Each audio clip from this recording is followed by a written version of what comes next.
जय जोहार, नमस्कार। दैनिक छत्तीसगढ़ चैनल देख रहे हैं आप और छत्तीसगढ़ प्रदेश की आज की तमाम सभी महत्वपूर्ण बड़ी खबरों की शुरुआत सर्वप्रथम आज की पहली बड़ी खबर के साथ। पुलिस की सुरक्षा के घेरे में 5 दिनों तक नवा रायपुर रहने वाला है, जहां पर चप्पे चप्पे पर आने जाने वालों की चेकिंग होने वाली है।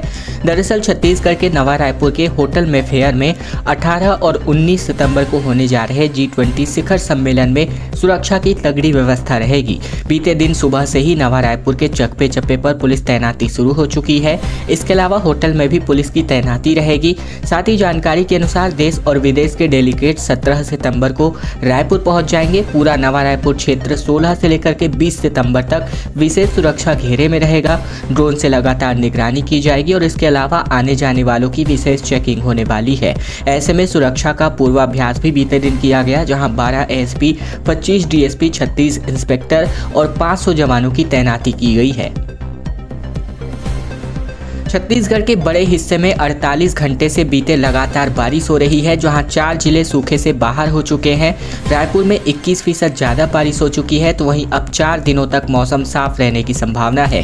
छत्तीसगढ़ के बड़े हिस्से में 48 घंटे की लगातार बारिश की वजह से नदी नाले उफान पर है। साथ ही कई जिलों का सूखा खत्म हो चुका है। गरियाबंद, नारायणपुर, कबीरधाम और कांकेर जिले 2 दिन पहले तक कम वर्षा की सूची में थे, लेकिन इस बारिश ने पूरी कम वर्षा की जो स्थितियाँ थी वो पूरी कर दी हैं। और अब छत्तीसगढ़ के 33 जिलों में कम वर्षा वाले जिलों की संख्या 13 से घटकर महज 9 रह गई है। पिछले 24 घंटे में रायपुर, सुकमा, बीजापुर और मुंगेली में औसत से काफ़ी ज़्यादा बारिश हो चुकी है। वहीं केवल एक ही दिन में जसपुर में 160 मिलीमीटर पानी बरस गया है।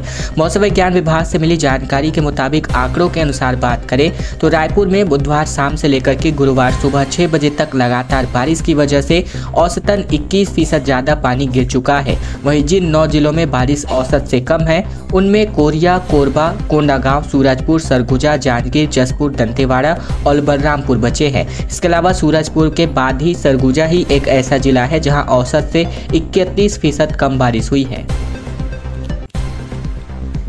छत्तीसगढ़ के स्कूलों में आज़ादी के वीर जवानों की गाथाओं पर कार्यक्रम आयोजित होने वाले हैं। वीर गाथा प्रोजेक्ट 3 को लेकर के खबर है। दरअसल छत्तीसगढ़ में आज़ादी के 75वें वर्षगांठ के अवसर पर मनाए जा रहे अमृत महोत्सव के अंतर्गत छत्तीसगढ़ के सभी स्कूलों में देश के आज़ादी के दीवानों और देश के सेना के वीरता पुरस्कार प्राप्त जवानों की गाथाओं पर आधारित कार्यक्रमों का आयोजन किया जाएगा। वीर गाथा प्रोजेक्ट 3.0 के तहत किए जाने वाले इस आयोजनों में शासकीय और अशासकीय के स्कूलों के कक्षा 3 से लेकर 12वीं तक के स्कूली बच्चे विभिन्न कार्यक्रमों की प्रस्तुति करेंगे। प्रोजेक्ट वीर गाथा 3.0 में वीरता पुरस्कार प्राप्त करने वाले जवानों की जीवन से मिली सीख, वीरता पुरस्कार प्राप्त जवानों का देश के लिए सर्वोच्च बलिदान और मेरे सपनों में रानी लक्ष्मीबाई, प्रथम स्वतंत्रता संग्राम आंदोलन, आज़ादी के आंदोलन में आदिवासियों का योगदान इत्यादि विषयों को रखा गया है। भूपेश सरकार ने एक बड़ा फैसला किया है, जहां प्रदेश की आंगनबाड़ी कार्यकर्ताओं और सहायिकाओं की सेवानिवृत्ति की आयु को 62 से बढ़ाकर 65 कर दिया गया है। छत्तीसगढ़ के 46,000 से ज़्यादा आंगनबाड़ी में काम करने वाले तकरीबन 1.5 लाख से ज़्यादा कार्यकर्ताओं और सहायिकाओं के लिए भूपेश बघेल की सरकार ने बड़ा फैसला किया है। प्रदेश में आंगनबाड़ी कार्यकर्ता और सहायिकाओं की सेवानिवृत्ति आयु को 62 से बढ़ाकर 65 कर दिया है। इसके अलावा राज्य भर में कार्यकर्ता 50% से ज़्यादा रिक्त पदों पर आंगनबाड़ी सहायिकाओं की भर्ती की जाएगी। अभी तक 25% रिक्त पदों पर भर्ती की जा रही है। यही नहीं, भर्ती के लिए अब तक 10 साल का अनुभव जरूरी था और इसे घटाकर 5 साल कर दिया गया है। सीएम भूपेश बघेल ने बजट सत्र में आंगनबाड़ी कार्यकर्ताओं और सहायिकाओं की मांगों को पूरा करते हुए उनके मानदेय में बढ़ोतरी की घोषणा की थी। कार्यकर्ता और सहायिकाओं को 1 अप्रैल से बढ़ा हुआ मानदेय भी दिया जा रहा है। कार्यकर्ताओं का मानदेय 6,500 से बढ़ाकर 10,000 रुपये कर दिया गया है। वहीं इसी तरह सहायिकाओं का भी मानदेय 3,250 रुपये से बढ़ाकर 5,000 रुपये और मिनी कार्यकर्ताओं का मानदेय 4,500 रुपये से बढ़ाकर 7,500 रुपये प्रतिमाह कर दिया गया है। छत्तीसगढ़ के संपर्क क्रांति और साथ ही छत्तीसगढ़ के 4 और गोंडवाना इसके अलावा 10 दिनों तक रद्द रहने वाले हैं। वीरांगना लक्ष्मीबाई झांसी रेलवे स्टेशन में वॉशेबल एप्रॉन का काम 35 दिनों तक चलेगा, जिसकी वजह से ये फैसला हुआ है। उत्तर मध्य रेलवे के वीरांगना लक्ष्मीबाई झांसी रेलवे स्टेशन में वॉशेबल एप्रॉन का काम किया जाएगा और ये काम 16 सितंबर से 35 दिनों तक चलेगा। इस वजह से बिलासपुर जोन और यहां से गुजरने वाली ट्रेनें प्रभावित होंगी। शनिवार को कोरबा अमृतसर छत्तीसगढ़ एक्सप्रेस, दुर्ग निजामुद्दीन छत्तीसगढ़ संपर्क क्रांति एक्सप्रेस और निजामुद्दीन गोंडवाना एक्सप्रेस को रद्द कर दिया गया। 35 दिनों तक चलने वाले वॉशेबल एप्रॉन का काम इन ट्रेनों के अलावा 12 ट्रेनों के अलग अलग दिनों में 5 से 6 दिन रद्द रहने की संभावना है। गणेश चतुर्थी के अवसर पर पुलिस अब सख्ती बरतती नजर आ रही है। रात 10 बजे के बाद अगर डीजे या फिर धुमाल बजाया जा सकता है तो यहां जेल भी की जा सकती है। शहर के गणेशोत्सव पंडालों में रात 10 बजे के बाद डीजे या फिर धुमाल नहीं बजेगा। इसको लेकर जिला प्रशासन और पुलिस विभाग की ओर से गणेशोत्सव समिति के पदाधिकारियों और धुमाल पार्टी डीजे संचालकों की बैठक ली गई। इस दौरान अधिकारियों ने समिति के पदाधिकारियों को तय समय के बाद पंडालों में डीजे, धुमाल या फिर अन्य ध्वनि विस्तारक यंत्र नहीं बजाने का निर्देश जारी किया। इसके अलावा रोड में पूजा पंडाल व स्वागत द्वार न लगाने, वाहनों की समुचित पार्किंग व्यवस्था करने, तेज आवाज में लाउड स्पीकर न बजाने को कहा गया है। वहीं 1 अक्टूबर तक विसर्जन की अपील कर दी गई है। बैठक में सभी समितियों को गणेश प्रतिमा का विसर्जन 1 अक्टूबर तक करने को कहा गया है। इस दौरान सुप्रीम कोर्ट और हाई कोर्ट की ओर से जारी आदेश के अनुसार ही डीजे, धुमाल का इस्तेमाल करने को कहा गया है। और अब खबर पोरा तिहार को लेकर के बैल दौड़ को कार्यक्रम के आयोजन को लेकर, जहां विधायक विकास उपाध्याय भी बैल को लेकर के दौड़ते नजर आए। पोरा तिहार के अवसर पर कांग्रेस के राष्ट्रीय सचिव और विधायक विकास उपाध्याय ने बैल दौड़ का आयोजन किया। रामसागर पारा में आयोजित किए गए इस बैल दौड़ स्पर्धा में विकास उपाध्याय भी बैल लेकर दौड़ते नजर आए। इस मौके पर विधायक विकास उपाध्याय ने कहा कि आज से रामसागर पारा में ऐतिहासिक पोरवा पर्व की शुरुआत की गई, जिसमें मेन रोड में मंच लगाकर बैला दौड़ कराया गया। आप सभी बैल जोड़ों को पुरस्कार देकर सम्मानित किया गया। सम्मान राशि के रूप में सर्वश्रेष्ठ बैल जोड़ों को 7,100 रुपये एवं प्रथम बैल जोड़ों को 5,100 रुपये, द्वितीय बैल जोड़ों को 3,100 रुपये और अन्य सभी बैल जोड़ों को प्रोत्साहन राशि स्वरूप 2100 रुपये की उपहार राशि प्रदान की गई। छत्तीसगढ़ में केंद्रीय मंत्री पीयूष गोयल रायपुर पहुंचे हैं, जहां धान खरीदी और चावल की सप्लाई पर प्रदेश सरकार को इन्होंने घेरा। दरअसल केंद्रीय मंत्री पीयूष गोयल बीते दिन रायपुर पहुंचे, जहां उन्होंने एक प्रेस कॉन्फ्रेंस को संबोधित किया और इस दौरान इन्होंने छत्तीसगढ़ के सबसे बड़े मुद्दे यानी धान खरीदी और उसके लिए पैसों की आपूर्ति पर राज्य सरकार को घेरा। अपने प्रेस कॉन्फ्रेंस में उन्होंने कहा कि सरप्राइज चेकिंग पर आया हूँ। कुछ महीने पूर्व पीडीएस दुकानों में गड़बड़ी की शिकायतें हमें मिली थी। इसके लिए मई 2023 में एक कमेटी जांच के लिए यहां आई थी और जांच में 65,701 मीट्रिक टन की गड़बड़ी पाई गई थी। गलतियों पर हमारी तरफ से एडवाइजरी भी जारी की गई, लेकिन सरकार ने इस पर कोई भी ध्यान नहीं दिया। श्री गोयल ने कहा कि केंद्र से गरीबों के लिए मिलने वाले अनाज में गड़बड़ी की गई है। उन्होंने कहा कि 2 दिन पहले 13 सितंबर तक की स्थिति ये है कि राज्य सरकार अब तक सिर्फ 53 लाख टन चावल केंद्र को दे पाई है। 2.5 महीने में 6,000 गैस कनेक्शन को ब्लॉक किया गया है। एक आधार कार्ड पर 2 या 2 से अधिक कनेक्शंस, उज्ज्वला वाले भी 1200 की मात्रा में गड़बड़ पाए जाने की वजह से इनको ब्लॉक किया गया है। छत्तीसगढ़ में गैस कनेक्शन में गोलमाल की बड़ी शिकायतों के बाद तीनों पेट्रोलियम कंपनियों ने जुलाई से जांच करनी शुरू की और 2.5 माह में तकरीबन 6,000 से ज़्यादा गैस कनेक्शनों को गड़बड़ी पकड़े जाने के बाद ब्लॉक कर दिया है। एक आधार कार्ड से अलग अलग पेट्रोलियम कंपनियों से कनेक्शन लेने वालों पर यह सख्ती बरती गई। जो नया कनेक्शन है उसे ब्लॉक किया गया है। इसके अलावा सिर्फ रायपुर जिले में इतने कनेक्शन ब्लॉक किए गए हैं, जिनमें से 5,000 कनेक्शन नॉर्मल हैं। उज्ज्वला योजना के 1200 कनेक्शन भी ब्लॉक किए गए हैं। कई सरकारी कर्मचारियों के साथ ही बड़ी संख्या में आयकर दाताओं ने भी उज्ज्वला कनेक्शन ले लिए थे, जिनमें कंपनियां हैरान हैं। जांच पूरे छत्तीसगढ़ में चल रही है और जुलाई से लेकर के अब तक अनुमानित रूप से 25,000 कनेक्शन ब्लॉक किए जा चुके हैं।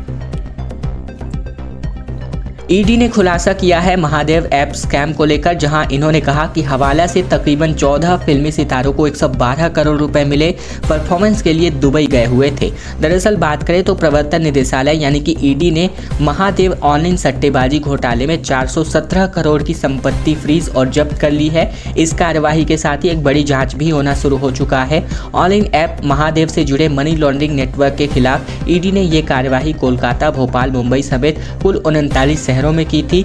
ईडी की जांच में ये बात भी सामने आई है कि सट्टेबाजी का पैसा शेयर मार्केट में इस्तेमाल किया जाता था। इतना ही नहीं, 14 फिल्मी सितारों के नाम पर भी इस केस से जुड़े मिले हैं। सौरभ चंद्राकर और रवि उप्पल की शादी पार्टी में भी इन्हीं फिल्मी सितारों ने परफॉर्मेंस दी थी। वहीं ऑल इन महादेव ऐप के जरिए इन सटोरियों ने दुबई में एक बड़ा साम्राज्य भी खड़ा कर दिया था। ईडी के मुताबिक जिनके पास अकूत संपत्ति है, ईडी की ओर से जुटाए गए डिजिटल सबूत के आधार पर योगेश पोपट की R1 इवेंट्स प्राइवेट लिमिटेड को एक इवेंट कंपनी के जरिए 112 करोड़ रुपए भेजे गए थे। टीएस सिंहदेव ने कहा कि मैंने केंद्र से किसी भी प्रकार का भेदभाव महसूस नहीं किया। इन्होंने कहा कि प्रधानमंत्री का स्वागत करना मेरा सौभाग्य है। सांसद सरोज पांडे ने कहा कि डिप्टी सीएम ने आईना दिखाया है। दरअसल रेलवे और स्वास्थ्य से जुड़ी सुविधाओं के प्रोजेक्ट लॉन्च करने के लिए बीते दिन प्रधानमंत्री नरेंद्र मोदी रायगढ़ पहुंचे थे। सरकारी कार्यक्रम और आम सभा को संबोधित करने के बाद प्रधानमंत्री तो लौट चुके हैं, मगर इस कार्यक्रम के बाद अब सियासी माहौल गरमाया हुआ है।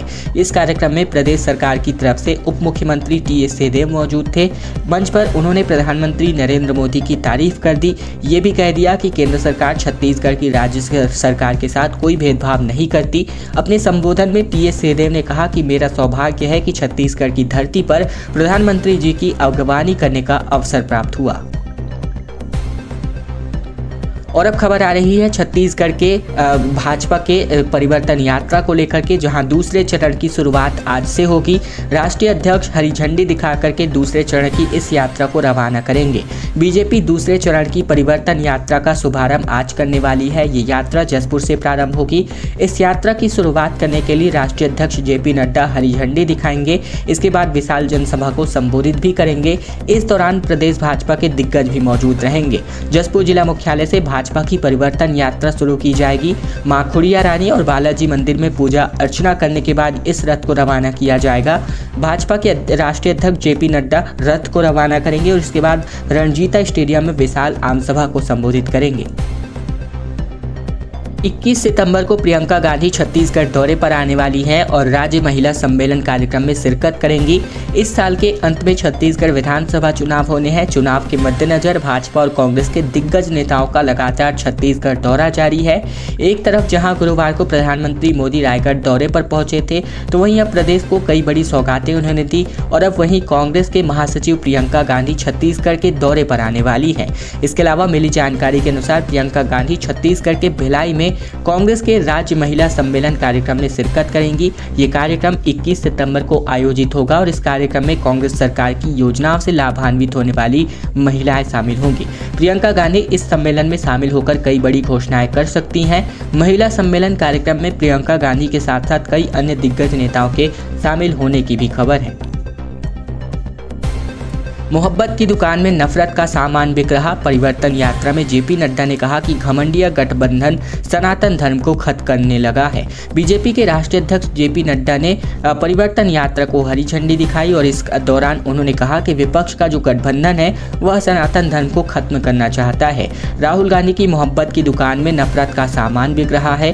इन्होंने केंद्र सरकार की उपलब्धियां गिनाने के साथ ही प्रदेश सरकार को सबसे भ्रष्ट सरकार बताया। कहा कि इस सरकार के दांत खाने के और है, दिखाने के और। सभा स्थल में उनका स्वागत पहाड़ी कोरवा लोगों ने परंपरागत तीर और कमान से स्वागत किया।